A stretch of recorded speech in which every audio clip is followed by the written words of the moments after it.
The Snow Daughter and the Fire Son.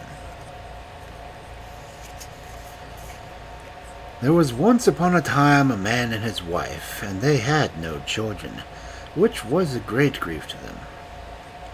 On winter's day, when the sun was shining brightly, the couple were standing outside their cottage, and the woman was looking at all the little icicles which hung from the roof. She sighed, and turning to her husband, she said, "I wish I had as many children as there are icicles hanging there." "Nothing would please me more either," replied her husband. Then a tiny icicle detached itself from the roof and dropped onto the woman's mouth, who swallowed it with a smile and said, "Perhaps I shall give birth to a snow child now." The husband laughed at his wife's strange idea, and they went back inside the house.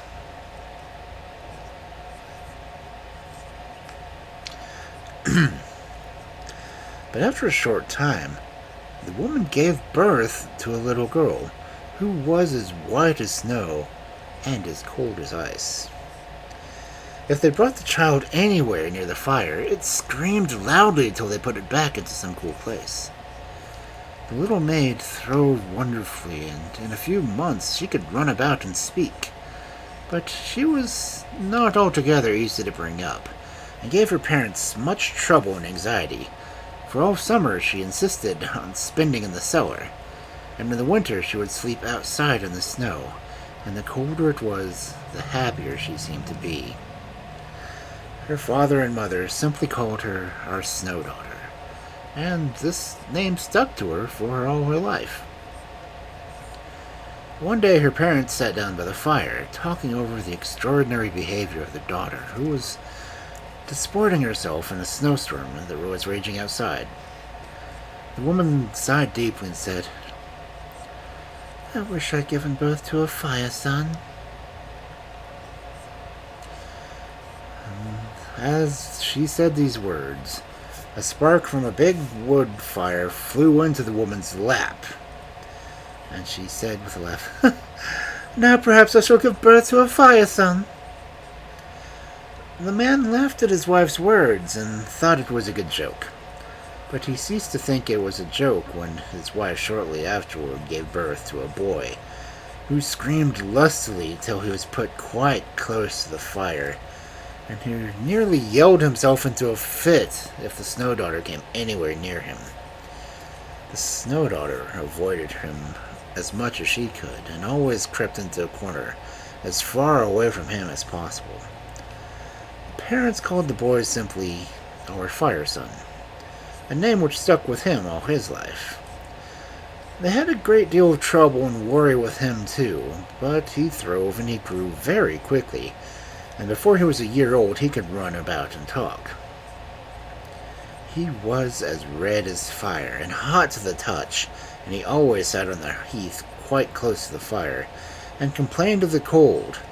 If his sister were in the room, he almost crept into the flames, while the girl on her part always complained about the great heat of her brother or anywhere near her. In the summer, the boy always lay out in the sun, while the girl hid herself in the cellar. So it happened that brother and sister came in very little contact with each other. In fact, they carefully avoided it. Just as the girl grew up into a beautiful woman, her father and mother both died once after the other. Then the Fire Son, who had grown up in the meantime into a fine, strong young man, said to his sister, "I'm going out into the world, for what use is it of remaining here?" "I shall go with you," she answered, "for except you I have no one in the world, and have a feeling that if we set out together, we shall be lucky." The Fire Son said, "I love you with all my heart, but at the same time, I always freeze if you are nearby me, and you nearly die of heat if I approach you. How shall we travel about together without being odious to one the other?" "Don't worry about that," replied the girl, "for I've thought it all over, and have settled on a plan which will make each of us able to bear to see each other. See, I have a fur cloak made for each of us. If we put them on, I shall not feel the heat, nor you the cold. So they put on the fur cloaks and set out cheerfully on their way, and for the first time in their lives, quite happy in each other's company. For a long time the Fire Son and the Snow Daughter wandered through the world, and when at the beginning of winter they came to a big wood, they determined to stay there till spring. The Fire Son built himself a hut where he always kept a huge fire, while his sister, with very few clothes on, stayed outside night and day. Now, it happened one day that the king of the land held a hunt in the wood, and saw the Snow Daughter wandering about in the open air. He wondered very much who this beautiful girl clad in such garments could be, and he stopped to speak to her. He soon learned that she could not stand heat, and that her brother could not stand cold. The king was so charmed by the Snow Daughter that he asked her to be his wife.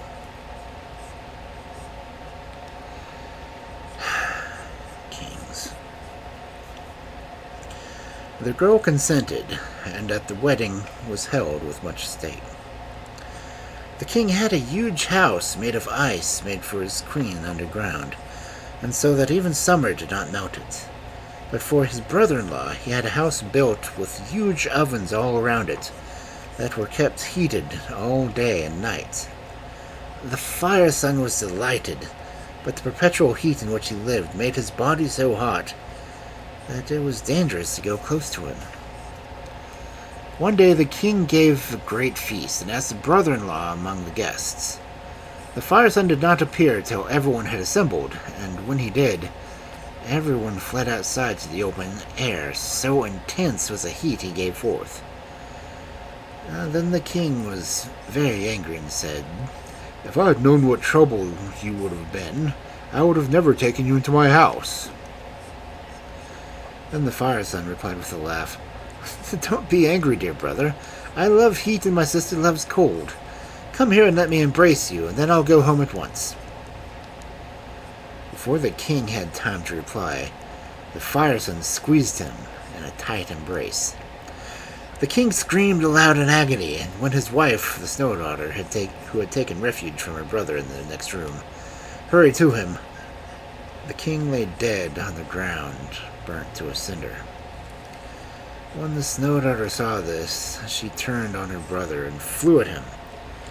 Then a fight began, like which none has ever been seen on earth. When the people, attracted by the noise, hurried to the spot, they saw the Snow Daughter melting into water, and the Fire Son burned to a cinder. And so ended the unhappy brother and sister.